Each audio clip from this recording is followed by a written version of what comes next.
Avant de vous apporter la prédication, j'aimerais vous inviter à la prière.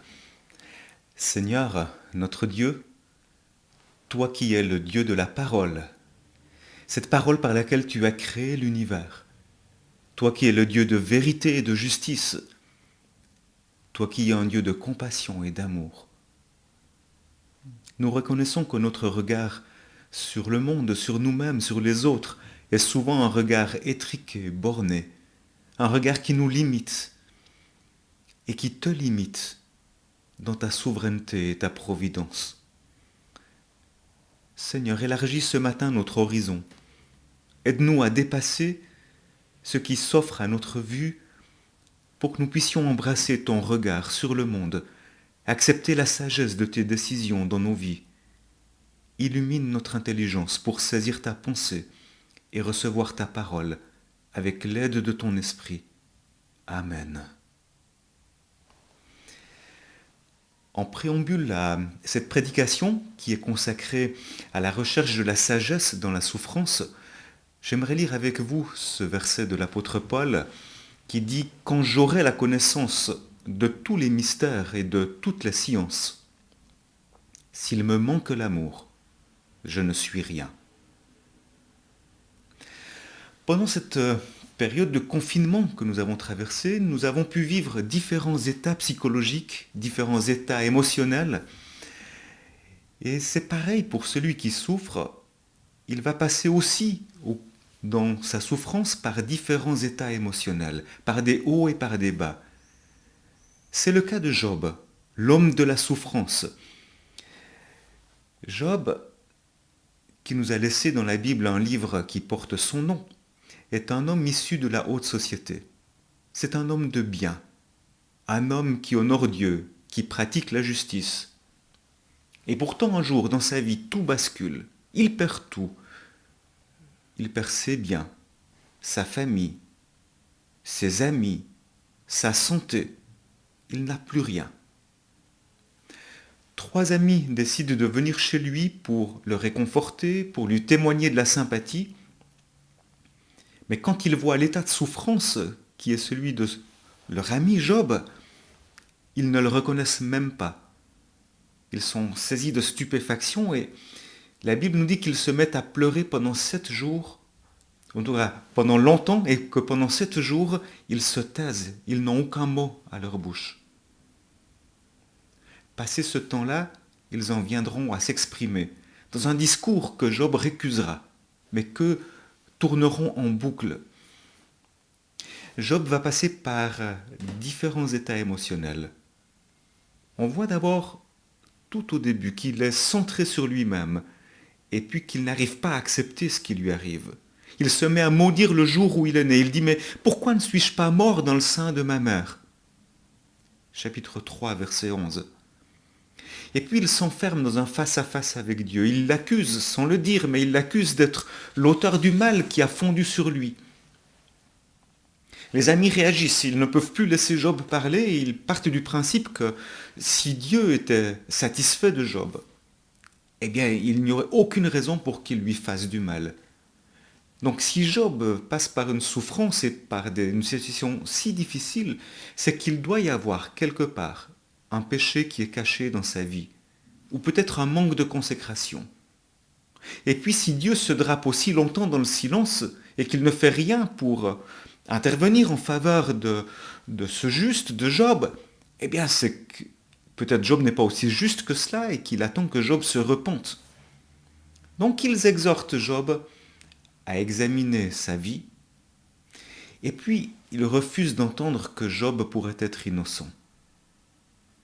Job proteste, il crie à l'injustice, et ses amis pourtant sont incapables de l'entendre.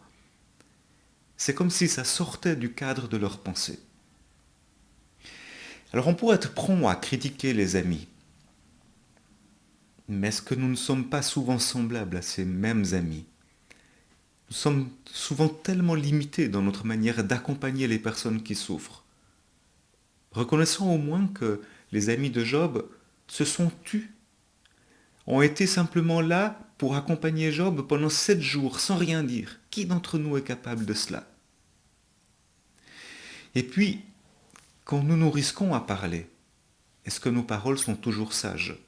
Est-ce qu'elles reflètent toujours la vérité de la situation? Est-ce que nous sommes capables de dire ce qu'il en est? Et est-ce qu'elles sont en même temps source de réconfort?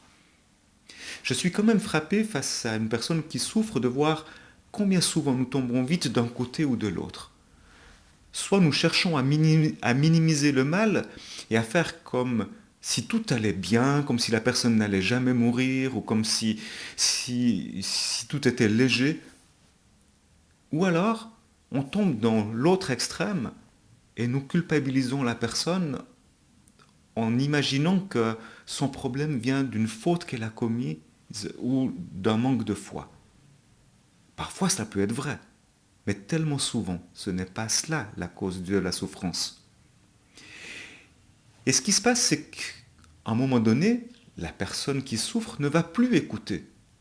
Mais les amis vont la quitter, elle va se retrouver toute seule. Après s'être lamenté sur lui-même, après avoir contesté avec Dieu, Job va contester ses amis. Il va commencer à se rendre compte que le mal n'est pas en Dieu, mais qu'il est auprès de ses proches, auprès de ceux qui l'accusent, auprès de ceux qui lui disent qu'il est coupable alors qu'il est innocent. Alors il va commencer à mettre des mots sur sa souffrance. Il va dire, mais chapitre 10, vous me faites souffrir, vous m'insultez, vous me torturez, vous m'assommez avec vos mots. Et le fait de verbaliser sa souffrance va l'aider à avancer. On ne peut pas avancer, vous savez, dans la vie, quand on ne met pas des mots sur ce qui se passe, des mots sur les mots, quand on cherche à camoufler, à taire, à dissimuler. Le problème, c'est qu'en mettant des mots sur ces mots, Job perd ses amis. Et il faut bien le reconnaître, au-delà d'un certain point, nous nous retrouvons souvent seuls dans la souffrance. Le malheur isole. Job se retrouve comme un étranger parmi les siens. Et c'est là, dans ce moment précis, qu'il a une intuition. Il a cette intuition qu'il y a au ciel un Rédempteur qui se tient debout et qui un jour va le défendre, va défendre sa cause de toute manière et quoi qu'il arrive. Job 19, verset 27. Job a fait partie du monde des riches, de ceux qui avaient le pouvoir, de ceux qui pensaient pouvoir changer le monde. Job a agi comme un homme qui était juste. Mais il était marqué par sa condition sociale. Et quand il est tombé dans l'extrême pauvreté, de l'autre côté de la barrière, eh bien il a appris à connaître l'autre face de la réalité. C'est que lorsqu'on est pauvre, on peut être dépouillé de tout, dépouillé du pouvoir d'agir, et se retrouver enfermé dans un cycle infernal, un cycle qui ne fait que s'aggraver. C'est là que Job dépasse encore son horizon s'élargit, et au-delà de la contestation de ses amis, il en vient à voir que le mal est présent partout dans le monde. Mais Job n'accepte pas que l'on puisse rester enfermé dans le cycle de la pauvreté. Il a vu l'autre réalité. Il a vu qu'il est possible de vivre autrement. Il sait qu'il y a un Rédempteur au ciel qui est capable de mettre un jour un terme à cette injustice. Et en attendant, il s'agit d'être solidaire de ceux qui sont pauvres. Mais là, les amis de Job n'arrivent plus à le suivre dans son discours. Ils estiment qu'il est allé trop loin et dès lors ils vont définitivement se taire dans la suite du récit. Et nous arrivons au chapitre 28 qui nous occupe aujourd'hui. Ce chapitre 28 tranche avec le reste du livre de Job. Nous voyons que Job prend de la distance dans ce chapitre. Il arrive à s'éloigner de la souffrance immédiate et à se mettre dans une posture où il réfléchit. Il s'interroge. Il s'interroge sur une question existentielle. Comment se fait-il que l'homme, qui s'est montré une si grande intelligence dans tout ce qu'il entreprend, malgré tout, reste incapable d'une vraie sagesse? Job ne conteste pas les efforts que les hommes peuvent faire pour trouver un bout de sagesse. Mais ce qu'il conteste, c'est l'arrogance de tous ceux qui s'imaginent tout savoir tout expliquer. Il conteste la prétention de tous ces experts qui prétendent pouvoir décrypter les problèmes du monde, qui savent toujours mieux que tout le monde ce qu'il aurait fallu faire, parce que tous ceux-là, souvent aussi, sont ceux qui cherchent à dominer par leur savoir. Et Job leur conteste cette prétention à l'omniscience, à la toute-puissance. Seul Dieu est tout-puissant. Le poème du chapitre 28 va commencer par évoquer tous les prodigieux exploits humains en matière de science. Et puis Job évoquera une société de l'abondance capable de produire des richesses qui pourraient aider à résoudre les problèmes de la société. Mais là où le bas blesse, c'est que malgré la technologie, malgré l'accumulation des richesses, les problèmes de l'injustice et de la pauvreté demeurent dans ce monde. Et donc il y a un vrai problème. Et ce problème vient d'un manque de sagesse. L'homme est capable de beaucoup de choses, mais il lui manque cette sagesse qui l'aiderait à résoudre les questions humaines fondamentales comme l'injustice, la souffrance et ultimement le mal. Je vous invite maintenant à lire ce poème qui est consacré à l'éloge de la science, mais qui dénonce en même temps l'usage d'une technologie développée sans l'appropriation d'une vraie sagesse. Lisons Job 28 à partir du verset 1. Il existe des lieux d'où l'on extrait l'argent. Il y a des endroits où l'on affine l'or. On sait comment extraire le fer de la poussière, fondre le minerai pour en tirer le cuivre. On fait reculer les frontières des ténèbres sous terre, on explore les mines, on va chercher les pierres dans les plus opaques ténèbres. Job décrit ici le travail de la mine et le travail de l'extraction de minerais comme le fer, l'or, le cuivre. On le faisait avec des lampes rudimentaires qui permettaient d'éclairer ces galeries souterraines. Et on est là à peu près en l'an 1000 ou davantage avant Jésus-Christ. À cette époque, les mines étaient l'endroit où l'on trouvait la technologie la plus avancée dans la société. Poursuivons la lecture. Dans les galeries que l'on perce, loin des lieux habités, à l'endroit où le pied a perdu tout appui, les mineurs se balancent, suspendus dans le vide, loin des autres humains. La terre qui nous donne le pain qui nous nourrit se voit bouleversée jusqu'en ses profondeurs, tout comme par un feu. C'est dans ces roches qu'on trouve les saphirs et la poussière d'or. Donc vous comprenez qu'on fait descendre les mineurs par des cordes au fond des puits pour exécuter des travaux délicats. On comprend aussi que les paysages sont bouleversés par ce travail minier de grande ampleur. On peut imaginer que, puisque les champs qui donnaient le pain sont bouleversés jusque dans leur profondeur, qu'il devait y avoir certaines mines d'où l'on extrayait les pierres précieuses, qui étaient même à ciel ouvert. Et je poursuis la lecture.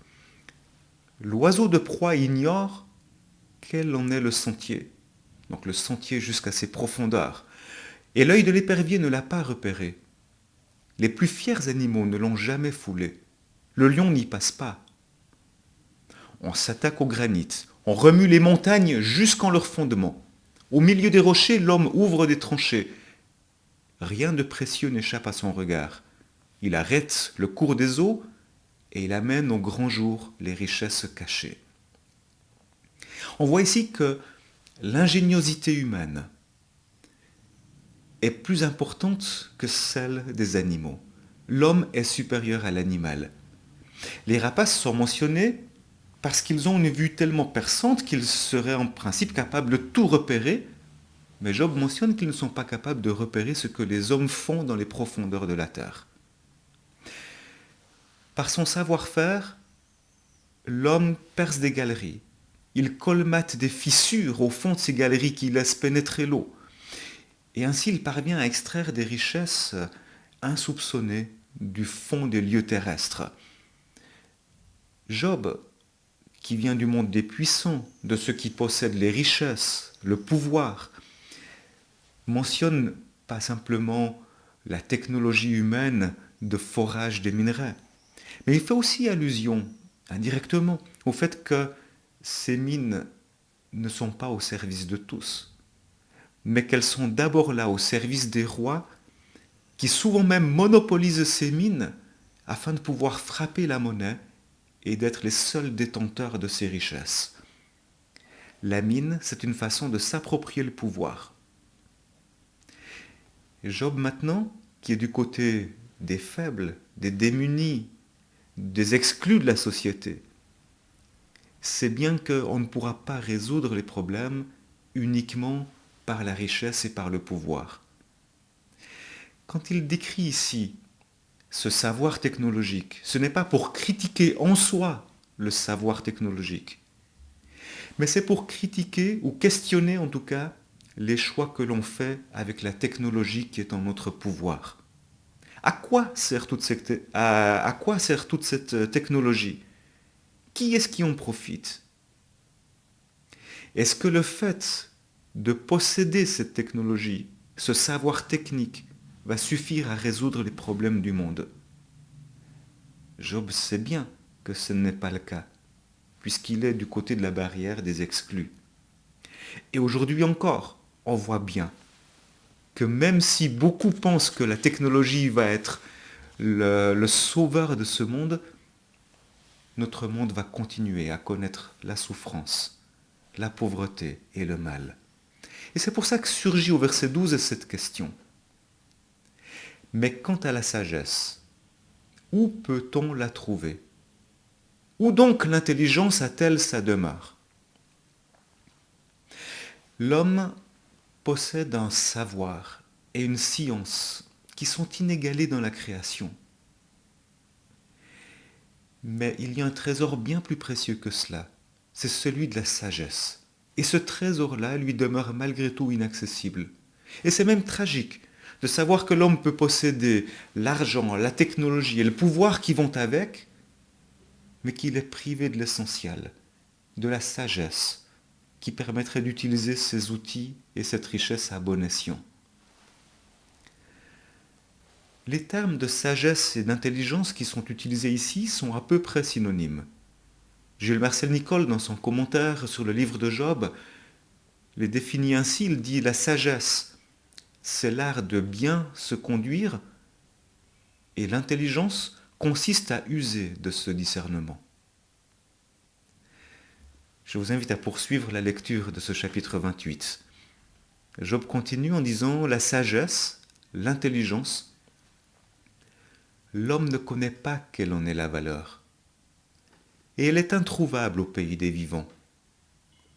L'abîme affirme, elle n'est pas ici. La mer déclare, elle n'est point chez moi. On ne peut l'acquérir avec de l'or massif, on ne peut l'acheter en pesant de l'argent. Elle ne se compare pas avec de l'or d'Ophir, ni avec le précieux onyx ou le saphir. Donc la sagesse est bien plus précieuse que la plus précieuse des pierres précieuses. La sagesse ne se trouve pas non plus dans le champ des expériences humaines. Elle ne s'achète pas, elle ne se possède pas, elle est inaccessible dans tout l'univers. La sagesse ne peut pas s'obtenir par la technique. La sagesse ne peut pas s'acheter même en versant des sommes considérables. Je poursuis la lecture. Ni le verre, ni l'or, le verre était quelque chose d'extrêmement précieux à cette époque, ni le verre, ni l'or, ni le cristal n'ont autant de valeur que la sagesse. On ne l'échange pas contre un vase d'or fin. Le corail et l'albâtre ne sont rien auprès d'elle. La sagesse vaut plus que les perles précieuses. La topaze éthiopienne n'égale pas son prix. Et l'or le plus fin même n'atteint pas sa valeur. Même les richesses les plus précieuses ne vont pas nous permettre d'acquérir la sagesse. L'homme n'a aucun moyen de se l'approprier par lui-même ou par ses propres forces. La sagesse dont il est question ici est quelque chose qui lui est caché, inaccessible. Et ça, c'est une véritable gifle pour les sociétés humaines. Parce que presque toutes les sociétés ont toujours pensé que l'on parviendrait à résoudre les problèmes de l'humanité par les progrès de la science, de la technologie. Et qui aujourd'hui ne pense pas que la solution au problème du Covid-19 se trouve dans la capacité de l'homme à produire un vaccin?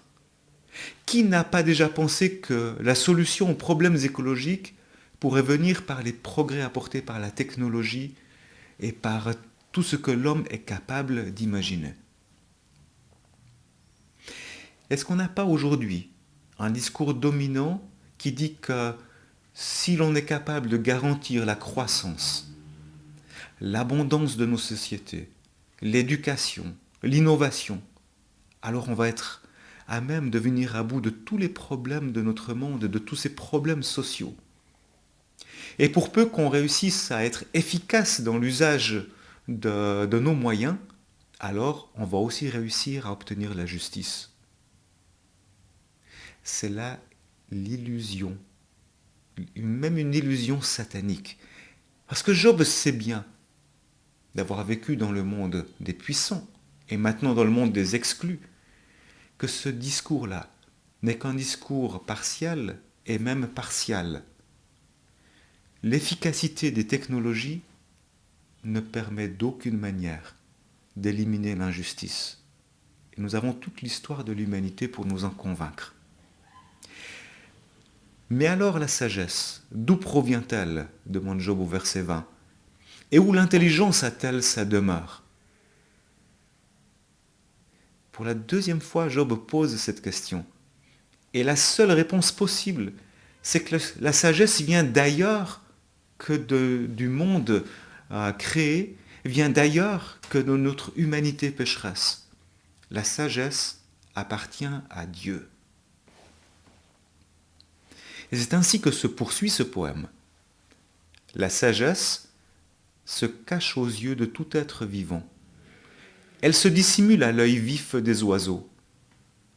L'abîme et la mort disent « Nous avons seulement entendu parler d'elle », car c'est Dieu seul qui sait le chemin qu'elle emprunte.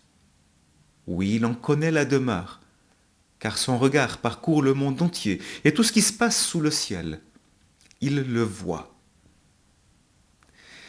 La sagesse, je l'ai dit avant et nous le voyons dans ce texte, la sagesse est cachée aux yeux de tout être vivant. Et elle est même cachée dans l'au-delà. L'au-delà sait que la sagesse existe, mais il ne la maîtrise pas, il ne la possède pas. En fait, la sagesse, c'est le monopole de Dieu. Alors, il ne faudrait pas conclure de ce texte que la sagesse se trouve quelque part dans un endroit de l'univers qui serait en dehors de Dieu, comme si c'était une réalité indépendante de Dieu. Parce qu'il n'y a rien en dehors du Seigneur, sinon sa création qu'il a faite. Mais si la sagesse n'est pas dans la création, et qu'elle est en Dieu, elle n'est pas indépendante de Dieu. Si la sagesse n'est pas indépendante de Dieu, elle n'est pas non plus simplement un caractère divin. Elle n'est pas l'égale de la justice, de la sainteté ou de l'amour. En fait, ce texte nous laisse apparaître la sagesse comme une œuvre de Dieu qui est à la fois distincte de lui et en même temps inséparable de lui. Or, je vais vous demander, quel est celui qui est distinct du Créateur tout en étant inséparable de lui? C'est le Nouveau Testament qui nous en apporte la révélation. La réponse, c'est Jésus-Christ, le Fils de Dieu, qui est associé dès le départ à l'activité créatrice du Père, mais qui est distinct du Père en étant la parole divine.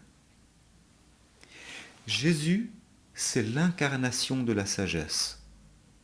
Et cette sagesse divine, Jésus-Christ, est inaccessible aux humains sans qu'il y ait une révélation. Il faut qu'il y ait une œuvre de l'Esprit de Dieu pour que l'on soit en mesure de recevoir Jésus comme la sagesse de Dieu dans notre vie. Job qui a cette intuition d'une sagesse divine, continue en montrant un exemple de ce que peut être la sagesse de Dieu. Il prend l'exemple d'un orage. Il dit « C'est Dieu qui a fixé la pesanteur du vent et qui a donné leur mesure aux eaux des mers.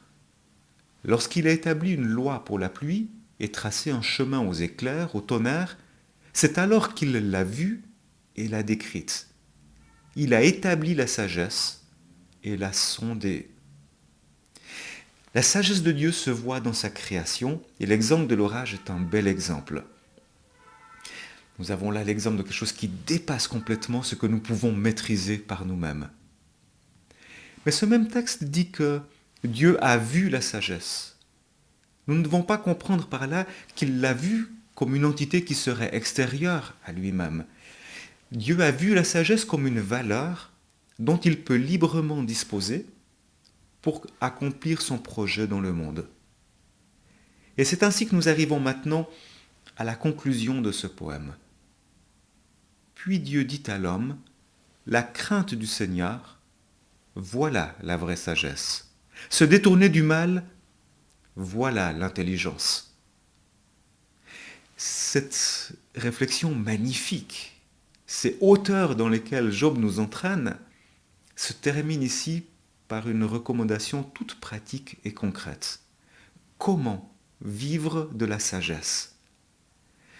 Jusqu'ici, cette sagesse était personnifiée et nous l'avons identifiée à Jésus, Jésus le Christ. Mais dans ces derniers versets, il est question de s'approprier cette sagesse. Cette sagesse doit prendre place dans notre vie. Jésus doit être au cœur de notre vie. Nous ne pouvons pas obtenir cette sagesse par notre science ou par nos richesses.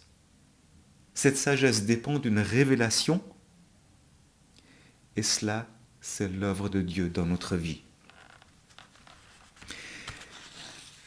Pour recevoir la grâce de cette révélation, nous devons nous approcher de Dieu.